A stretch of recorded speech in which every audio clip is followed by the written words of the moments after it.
మన ప్రభువైన యేసుక్రీస్తు నామములో మీ అందరికీ నా శుభాలు, వందనాలు తెలియజేస్తున్నాను.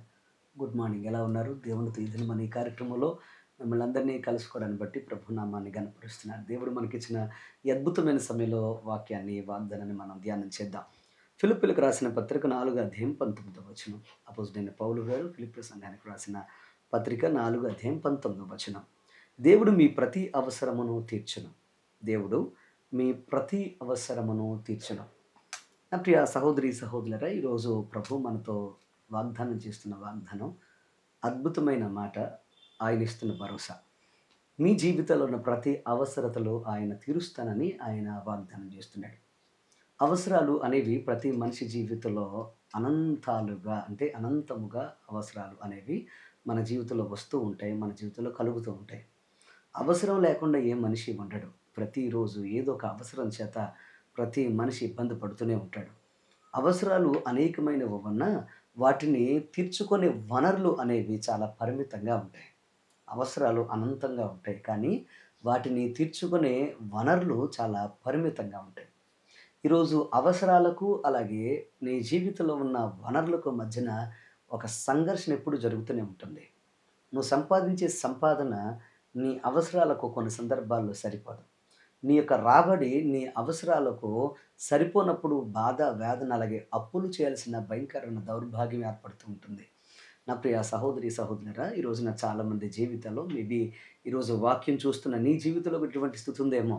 నీ యొక్క రాబడికి మించి, నీ ఆదాయానికి మించి, నీ లాభానికి మించి, నీ వ్యాపార, వ్యవసాయ, ఉద్యోగాలు, నీ యొక్క ప్రయత్నాలకు మించి నీ యొక్క అవసరాలు పెరిగిపోతున్నాయేమో. నువ్వు కుటుంబ అవసరాలు, బిడల అవసరాలు పెరిగిపోతూ ఇబ్బందికి గురి చేస్తున్నాయేమో.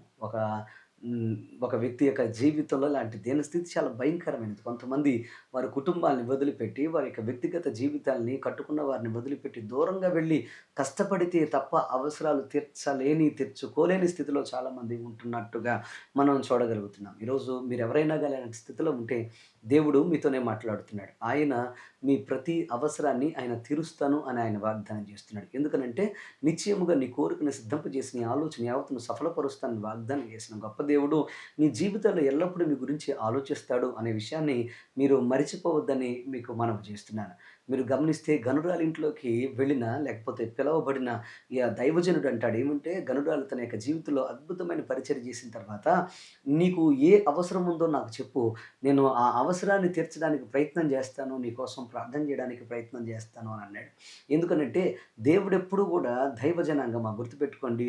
దేవుని యొక్క దాసులెప్పుడు కూడా మీ అవసరాలు గుర్తెరిగి ప్రార్థన చేసినప్పుడు ఆ అవసరాలను ఆయన తీరుస్తాడు అనే విషయాన్ని మీరు గ్రహించాలని మీకు మనవి చేస్తున్నాను. ఈరోజు ఒకవేళ మీరు ఏ అవసరాల చేత మీరు బాధపడుతున్నారో, ఏ కఠినమైన పరిస్థితుల చేత మీరు బాధపడుతున్నారో కంగారు పడకండి. ఆయన మీ అవసరాలు తీరుస్తానని వాగ్దానం చేస్తున్నాడు. ఎందుకంటే ఆయన మీ అవసరాలు తీర్చగలిగిన సామర్థ్యం కలిగిన దేవుడు అనే విషయాన్ని మీరు గుర్తుపెట్టుకోవాలని మీకు మనవి చేస్తున్నాను. ప్రవక్తల శిష్యుల్లోని ఒకని భార్య తన యొక్క భర్తను పోగొట్టుకున్న తర్వాత అప్పులు ఎక్కువైపోయి అవసరాలకు మించి అప్పులు ఉండడాన్ని బట్టి తన కుమారులను ఆ యొక్క అప్పులు వారు తీసుకువెళుతున్నప్పుడు దేవుని యొక్క దాసుని దగ్గరికి తన కుమారులతో కలిసి వచ్చి పరిష్కారం కోసం ఎదురు చూసినట్లుగా ఆయన పాదాలు పట్టుకున్నట్లుగా మనం చూస్తాం.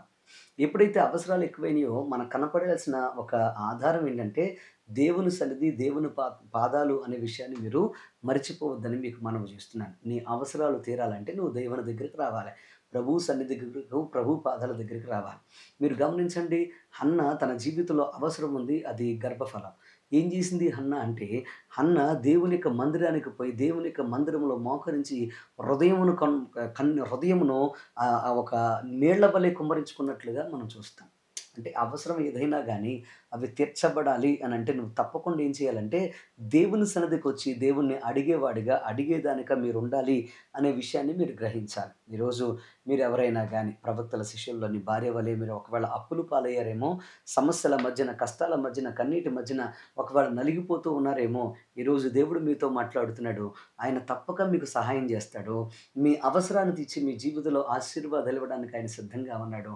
ఈ ఉదయకాలమందు నా ప్రియ తమ్ముడు, చెల్లి, ప్రియ సహోదరి, సహోదరుడా, నీ అవసరం ఏదైనా గానీ ఆయనకు మీ జీవితాన్ని అర్పించుకొని సమర్పించుకోండి. ఆయన మీ బ్రతుకుల్లో అద్భుతం చేయడానికి ఆయన సిద్ధంగా ఉన్నాడని మీరు గ్రహించండి. ఈ రోజే హన్న తన యొక్క జీవితంలో ఎలాగైతే హృదయాన్ని కుమ్మరించుకొని ప్రార్థన చేసిందో, మీరు కూడా అలాంటి ప్రార్థన చేస్తూ, దేవా ఈరోజు నీ పాదాలే మాకు దిక్కని, అవసరం వచ్చినప్పుడల్లా, కష్టం వచ్చినప్పుడల్లా, కన్నీరు వచ్చినప్పుడల్లా, ఇబ్బంది కలిగినప్పుడల్లా, మీ జీవితంలో ఇరుకు ఎక్కువైపోయినప్పుడల్లా, గాయాల పాలైనప్పుడల్లా ఆయన పాదాలు పట్టుకోండి. ఆయనిచ్చే అద్భుతమైన విడుదల పొందుకొని ముందుకు నడవాలని మీకు మనవి చేస్తున్నాను.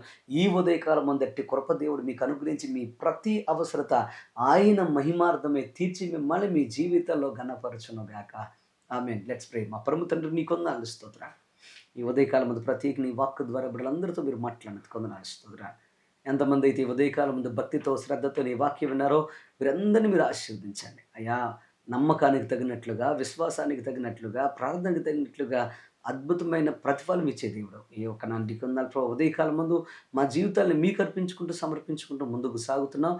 మరింత శక్తితో, మరింత బలంతో బిడ్డలు వర్ధిల్లేటట్లుగా మీరే కృప చూపించి, అయ్యా ప్రతి ఒక్కరి అవసరతను మీరు తీర్చి, మీరే చాలని దేవుడుగా, ఉన్నవాడుగా, అనువాడుగా బిడ్డల జీవితాల్లో మీరే కనపరుచుకొని మహిమ తెచ్చుకోని యేసు పరిశుద్ధ నామమున అడిగి వేడుకొని ప్రార్థిస్తున్నాము పరమ తండ్రి. ఆమేన్. ఆమేన్.